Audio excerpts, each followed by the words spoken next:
further ado, please join me in welcoming Anne, Alison, Jill, and Marissa to the stage.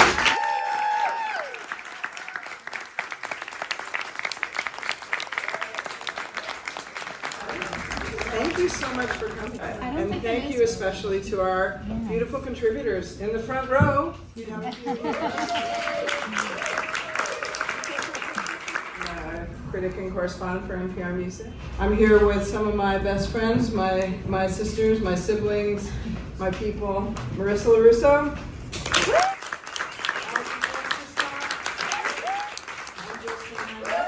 We're here to celebrate a very beautiful thing. A solid thing made of dead wood. Weighs about 3 pounds. But it is also a living thing. An analogy that came up as we were talking was if the original project that gave birth to this book, Turning the Tables, is a garden, this is a bouquet. I know, gosh. That was sweet. And we're here to talk a little bit about it, and then after we have a little talk amongst ourselves, we're going to welcome some of our contributors to come on stage. What was the year? Oh gosh, maybe 2016. 2016, nothing super important, but we were in New Orleans, the three of us, and we went to a show at a festival called the Ponderosa Stomp. We saw a guitarist named Barbara Lynn play. And Barbara Lynn is a brilliant guitarist, a left-handed guitarist, and an incredible performer. She's now in her 80s. And we walked out of the show, we kind of turned to each other and we said, God, she's so great. How come more people don't know about her? And then what? Alison, you take the story. That snowballed as conversations do, because guess what? There's not just one woman that too many people have not heard of who is brilliant. It turns out there are many. And even if there are some that many people have heard of, that you'll see in the top 10 of our list, like your Joni Mitchells and your Aretha Franklins, they'll never wind up in the top 10 spot. They'll never wind up on the Mount Rushmore of popular music, in the center of the canon, because there's just been this consensus for consensus over the years, where everyone just agrees it's got to be the Beatles, it's got to be the Stones. Why? Well, because we agree, because they are. So I think the project light bulb that came from that conversation was, what if they were not? What if they simply were not there? What if we took the great canon of popular music, like all these wonderful creators from all these genres, all these time periods, and we just recentered our lens a little bit. We changed our focus so the men receded into the background, and the people who were not men got to be a little bit more in the front. What would that Mount Rushmore look like? And not surprisingly to us, not surprisingly to all of our many wonderful contributors who were in the book and in the Turning the Tables series, there was just this embarrassment of riches, a motherlode, if you will, of artists that emerged they were never hidden, they were never secret. It was not an alternative history or an alternative canon. They were there all along, but they were obscured by this consensus that only existed because it did. And I think that was the wonderful work that Anne and Jill and Marissa did with the years of Turning the Tables on NPR. This wonderful multimedia series was just to keep yes-anding that conversation, to keep saying, and what about Suzanne Ciani? And what about Patti Smith? And what about, the list goes on and on and on and on. And Jill, do you remember a conversation we had about a certain record by Ricky Lee Jones? It's not easy to close a place down in New Orleans.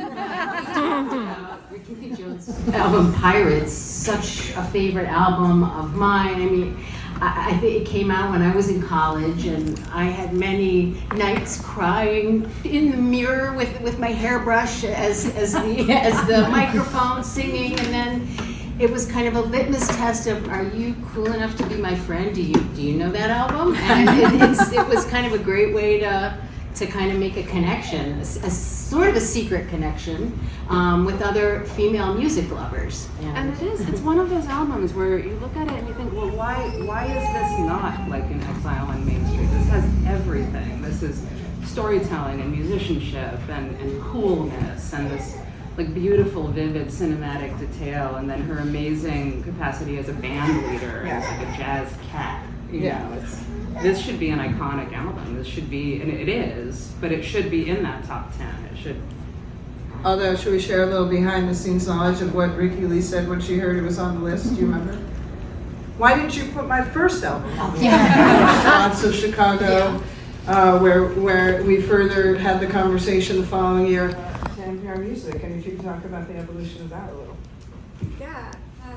I mean, I very vividly remember being an intern at NPR Music and sitting in a conference room. I mean, I remember the first time I heard Anne's voice on the phone in the conference room, and I was like, I cannot believe I'm talking to you. That's what my mom used to say. But I remember the first time that I heard about the idea for this project, which was a list of the 150 greatest albums by women, and like my jaw dropped. I was just like, that's the most incredible idea I've ever heard. I can't believe no one's done this, and I can't believe that I get to be part of it. I got to be one of the people who voted on the first list, and then I became an editor on the project, and we did so many different things with the project over the years. We had that first list of 150 albums. We did the next year a list of the 200 greatest songs by 21st century women and non-binary artists. We did a series about the origins of American popular music and the women who were responsible for the sound of American popular music as we know it. We did events. We did. I mean, lists are, they're irritating. We roll our eyes at them at this point, but it is something that gets everybody talking, and it certainly did. And you also made me think, all those response lists, I just realized how much it inspired very good vibes. 50 or 100 years or whatever, look back at the beginning of the 21st century and think like, yeah, I don't know, we just didn't really find any women in popular music. Whatever, like there's just no way we have these 200 songs, there's no way that you could possibly think that. But then also we ended up talking a lot about, when you are making a project that is about what it means to be marginalized because of your gender, the discussion is actually so much more complicated than like men are doing this thing and women are doing this thing, and those are kind of your only options. Especially in the 21st century, like the mainstream conversation around trans identities and non-binary identities has just, the mainstream conversation has developed so much. Not that those conversations haven't been kind of ongoing for all the time, but it felt really important to us to respond to that and to capture that in the second season too.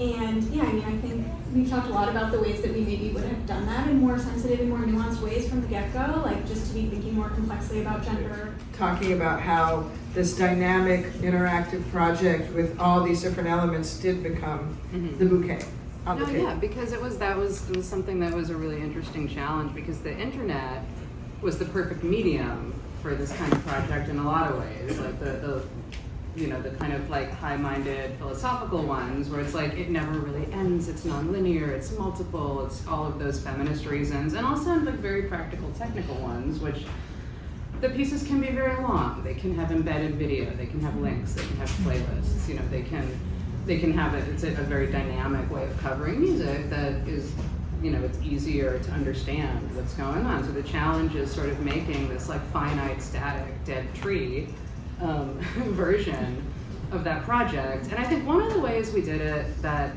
I believe was successful was organizing it by theme instead of by chronology or genre. All of the beautiful writers who I love so much and artists who made this book. And that is, for me, the most beautiful thing. Aww.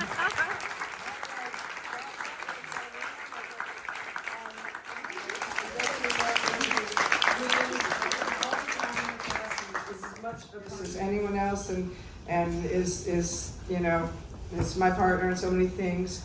I have to thank Laura Nolan, who isn't here, but who was our director at the time when we commissioned this, and Anya Grunman, who really allowed this to happen at NPR Music. Anybody? I don't know. All Jane and Laura. So Jane and Laura and Sarah, our beautiful agents. And yeah. When she put out this song, it was a time. It was a time when there weren't a lot of artists like her. I mean, obviously now there are tons of genre agnostic artists and artists who are bringing in like sort of non-Western, non-white cultural references into like electronic music in a pop way, which is not to say obviously she's the first, but at the time there was like not a lot going on in what we might consider the mainstream. And so Paper Planes, obviously, I think I wrote about this. Yeah, so she went on the Grammys after T.I., I think, a song, Jay-Z and T.I. sampled the song. And she went on the Grammys to perform the song, and she was like 8 months pregnant, and it was really one of the most like powerful, kind of revolutionary things that I'd ever seen, certainly on the Grammys. Well, I think you have a little in our like helpfully posted covered cheat sheet. Let's check this out here. So you chose. I think we came to you and wanted to find out what would inspire you. We wanted to have you be part of this project. You came to me with Madonna, actually. Oh, that's right. Oh, that was. It was a good pitch, and I wanted to take it, except that I'm not. I shouldn't be ashamed to admit that I'm not really a Madonna fan. A common romantic refrain that my ear picked up instead the term that critics use for the lyric poem's crucial turn. The volta marks the moment, especially in sonnets, when the mind or heart must change, calling into question all that's gone before. The road forks, or doubles back, or disappears, making way for risk, for possibility. So this was on my wish list for the book. Was what I really wanted was to get a comic strip in the book, which was something that Turning the Tables did not have. But I am a big fan of comics, and I'm working on a biography of a cartoonist that no one's ever heard of. And so I guess I had them on the brain, and I just thought, like, I want a multi-page story in comics, and I thought of the iconic Dame Darcy. You're so sweet. I appreciate you. Thank you. We had been mind melding unintentionally in space because she had begun a series of portraits of women musicians already, and they weren't published yet, and we were able to yoink several of them for the book. But do you want to talk about the comic strip you did? Yeah, I'm so thankful to the goddess that I manifested you guys, because while I'm drawing my books, I listen to your show all the time. Oh, wow. And I got an epiphany to make the portraits, because I was being like, I do perfect work in a perfect way. My skills bring service for perfect pay, right? And then you called me, and you were looking for illustrations of women in music. And I have an Etsy store, DameDarcy.com, all this stuff. So I'm always putting new things up there and coming up with new prizes for my patrons. And I just really love Dolly Parton a lot, and Yoko Ono, and just the differences between everybody. Oh yeah, and Tina Turner. And I was just looking them all up, and I really loved looking at all the pictures of all them and everybody. And then you guys called me. Appreciate that. Will you tell me a little bit actually about, because your cartooning is a very distinctive style, and it's very fanciful, and it's recognizable, but it's not hyper-realistic. Yeah. And so how do you interpret Realistic in some worlds. Well, Thanks, guys. Thanks for noticing. a real person in portraiture that's also an artist. I think what it is, life since I was a kid, I've been trying to train my hand to draw 2D objects three-dimensionally and get all perspective and everything perfect. But my brain's demented, so it just and that's why it looks realistic, but kind of not. Yeah. I want to jump in because Darcy, your strip is about Tori Amos. Yeah. I wrote a book with Tori Amos, so we have a little soul connection. Oh my there. God! Yeah, but I just want you to talk a little bit And about we knew each other in San Francisco. I know. We used to party at SFAI. It's true. I always thought she was way too cool to talk to me, so I can't believe this is happening. But So cute, but no. can you talk a little bit about the Tori story? So I did a book. It was a comic book that was different cartoonists' interpretations of Tori Amos songs. And it was on Image Comics, and it was called Comic Book Tattoo, and it came out in 2005.